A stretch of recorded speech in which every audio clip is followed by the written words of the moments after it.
Hello everyone and welcome back to the channel. Today we're going to take a look at a pretty rare catfish. A catfish that I first saw 3.5 years ago and I haven't seen it since. I instantly fell in love, but at the time I didn't have a tank set up for it, so I didn't pull the trigger. I also didn't realize how rare they were when I saw them that first time, and I've been patiently waiting 3.5 years, asking around, and I finally saw them again, and so I bought them.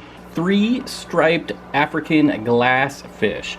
This was originally sold to me as a different fish of the same family, but it turns out that fish was really rare. You don't hardly ever see them imported. So when I posted this on Instagram, I did post the wrong name, and then I was informed that, hey, those fish are hardly ever exported. You got this one, and sure enough, when I took a closer look, I did. So the other guys that these get confused with are this name, and these are actually this name.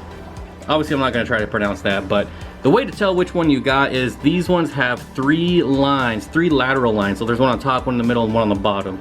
So it's definitely these guys and not these guys. Now these are full-grown adults here, right at around 3 inches. Perfect for this 40-gallon tank that's full of plecos. You can see the zebra there on the left. We also got corridoras down here. Super friendly fish. They're just really active, really boisterous, so they don't work well with slower moving, timid species. They will get scared. They're kind of like mini Pictus catfish. If you've ever had a Pictus catfish, you know they're very sporadic. Well, just like these guys too. Now I have been feeding these guys my new favorite fish food, which is the Sarah Flake, and they seem to like it. I do throw in some frozen foods in there every once in a while, but we're gonna drop in some of this flake food. Also throw in a couple Sarah wafers for the plecos in there. Little better view of them feeding from the side here. Doesn't really want to focus on them, but you guys get the idea. Flake food, just fine for these guys. Just be sure to give them some frozen every once in a while, of course. And you can definitely tell what I mean by Pictus catfish. If you've ever seen Pictus catfish, this is what they do when they're feeding. I mean, Pictus catfish do this all the time, whether they're eating or not, but you definitely see that same really fast, sporadic behavior here. But if you guys have been on my channel, you have seen these in my quarantine tank. They've been in there for about a month, maybe a month and a half. They were doing fine for the first couple weeks, and then started to get a few spots on them, so I kept them in there extra long, and they all look pretty good now, as you can see.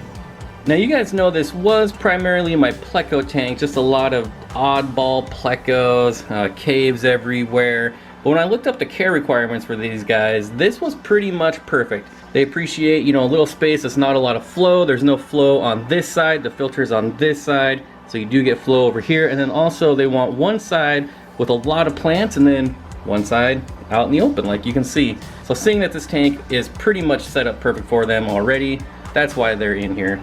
Back here in the corner, you can see a little dwarf cichlid back there. That's a Teleogramma burchardi. Beautiful little fish. You can barely tell, but it's got blue and brown striping and then red on the tips of his dorsal fin that runs the whole top of his body. It's just a beautiful fish. Unfortunately, he did pick back here behind this huge crypt Florida sunset to call his home, so I never really get any good shots of him, but we got him there, so that's pretty cool. But these guys are an absolute blast. If you ever get a chance to work with them, I highly recommend them. I used to keep the Pictus catfish. They were just too big and boisterous and uprooted plants, and these guys, they're pretty small, so I don't think I'm gonna have that problem with them. And I could just sit here for an hour and watch these guys swim.